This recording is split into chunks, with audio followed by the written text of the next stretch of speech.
படத்தோட ஆரம்பத்துல பல வருஷத்துக்கு முன்னாடி ஒரு குழந்தை பிறக்கிறத காட்டுறாங்க.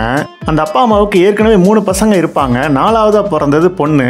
இதுல எல்லாத்துக்குமே அண்ணனா இருக்கிற காத்தவராயன் தான் நம்ம படத்தோட ஹீரோ. அவன் எப்பவுமே தங்கச்சி வேணும்னு தான் சொல்லிட்டு இருப்பான். இப்ப தங்கச்சி பிறந்தோன்னா அந்த குழந்தைக்கு போயிட்டு துர்கான்னு பேர் வைக்கிறான். இப்படியே அவங்க வாழ்க்கை சந்தோஷமா போயிட்டு இருக்க. ஒரு நாள் அவங்க அப்பா அம்மா 2 பேரும் வெளியில போயிட்டு வரணும்னு சொல்லி போனவங்க திரும்ப வீட்டுக்கு வரவே இல்லை. அதனால அந்த 4 பேருக்கு எங்க போறதுன்னு தெரியல. ஒரு பூசாரி வீட்டுல போய் தங்குறாங்க. அந்த பூசாரி அந்த பிறந்த குழந்தைய விற்க பார்க்க வேற வழி இல்லாம அங்கிருந்து தப்பிக்கிறாங்க. ஒரு சரக்கு வண்டியில ஏறி சென்னைக்கு வந்துடுறாங்க.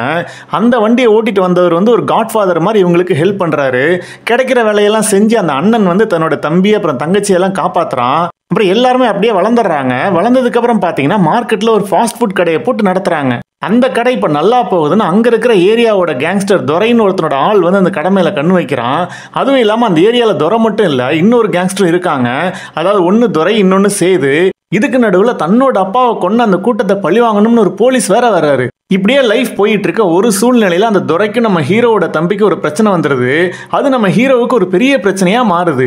இந்த சூழ்நிலையில நம்ம ஹீரோ தங்கச்சி துர்காவுக்கு கல்யாணமும் நிச்சயம் பண்ணிருப்பாரு. இப்ப இந்த பிரச்சனையில ஒண்ணு அவங்க இந்த ஊர்ல இருக்கணும், இல்லைன்னா இந்த ஊரை விட்டு போகணும். இப்படி ஒரு சூழ்நிலையில நம்ம ஹீரோ என்ன பண்ணாரு, இதுக்கப்புறம் என்னாச்சு அப்படிங்கறத இந்த படத்தோட கதை. இந்த படத்தை ஆரம்பிச்ச விதம் இவங்க வேற வழி இல்லாம ஊரை விட்டு சென்னைக்கு வருதுன்னு இவங்க படத்தை செட்டப் பண்ணதெல்லாம் நல்லாவே இருந்துச்சு.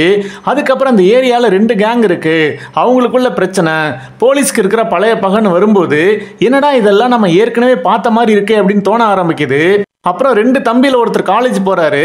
அங்க ஒரு பிரச்சனை அவருக்கு வருது. அந்த பிரச்சனையெல்லாம் அந்த கதையோட ஓட்டத்துல எந்த விதத்திலையும் கதைக்கு சப்போர்ட்டாவே இல்ல. அதே மாதிரி இந்த ஏரியால 2 கேங் இருக்குன்னு சொன்னல, இந்த 2 கேங்குக்கு நடுவில் நடக்கிற சண்டையில நம்ம ஹீரோ மாட்டிக்கிறதுலாம் தமிழ் சினிமால அடிச்சு துவைச்ச கான்செப்ட். இந்த மாதிரி கத்தியை தூக்கிட்டு அந்த ரவுடி வாழ்க்கைக்குள்ள போனா கடைசியில ஒரு நாள் நீ ரோட்ல போனமா தான் கிடப்ப அப்படின்னு நம்ம ஹீரோ சொல்லிட்டு அதுக்கப்புறம் அவரே வெட்டு குத்துன்னு இறங்குறதெல்லாம் செட் ஆகவே இல்லை. அதுவும் இல்லாம 2 கேங்ஸ்டர்ஸ் அவங்கள ஒழிக்கிறதுக்காக போலீஸ் உள்ள போந்து ஒரு கேம் விளையாடுறதுலாம் நம்ம நிறைய படத்துல பார்த்துட்டோம். முக்கியமா செகண்ட் ஹாஃப்ல இவங்க பெரிய ட்விஸ்டா இருக்கும்னு வச்ச ஒரு முக்கியமான ட்விஸ்ட் ஒர்க் அவுட் ஆகவே இல்லை. அங்க இருந்து தான் படம் இவங்க நினைச்ச ரூட்ல போகாம மிஸ் ஆக ஆரம்பிக்குது. ஏன்னா அந்த எமோஷன் மிஸ் ஆகி தப்பானதுனாலதான் நம்மளால படத்தை ஒன்றி பார்க்க முடியல. அந்த நேரத்துல தான் அடங்காத அசுரன் பாட்டும் வருது. அந்த பாட்டு நடுவுல உசிரே அப்படின்னு சொல்லி நம்ம ஏஆர் ரஹ்மான் சார் பாடும்போது தியேட்டர்ல விசில் பறக்குது. ஏன்னா அந்த பாட்டுல வர அந்த முக்கியமான போர்ஷன் எல்லாருக்குமே ரொம்ப பிடிச்ச போர்ஷனா இருந்திருக்கு. ஆனா அந்த பாட்டு முடிஞ்சு நடக்கிற சம்பவங்கள்லாம் படத்தை மறுபடியும் பழைய ரூட்டுக்கே கொண்டு போயிடுது.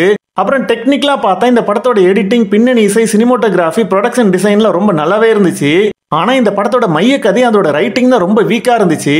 மொத்தத்துல இது ரொம்ப பார்த்த கதை தான் அப்படின்னாலும் ஃபர்ஸ்ட் ஹாஃப் கொஞ்சம் சுமாரா போச்சு.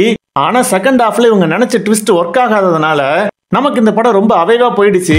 மற்றபடி படம் பார்த்தவங்கள உங்களுக்கு என்ன தோணுச்சுன்னு கமெண்ட்ல போடுங்க. இந்த வீடியோ உங்களுக்கு பிடிச்சிருந்துச்சுன்னா லைக் பண்ணுங்க, உங்க கருத்துக்களை கமெண்ட்ல சொல்லுங்க. இன்னும் இதே மாதிரி வீடியோ பார்க்கணும்னா அந்த சேனலுக்கு சப்ஸ்கிரைப் பண்ணுங்க. மீண்டும் ஒரு வித்தியாசமான கதையுடன் உங்களை சந்திக்கும் வரை உங்களிடமிருந்து விடைபெறுகிறேன். நன்றி, வணக்கம்.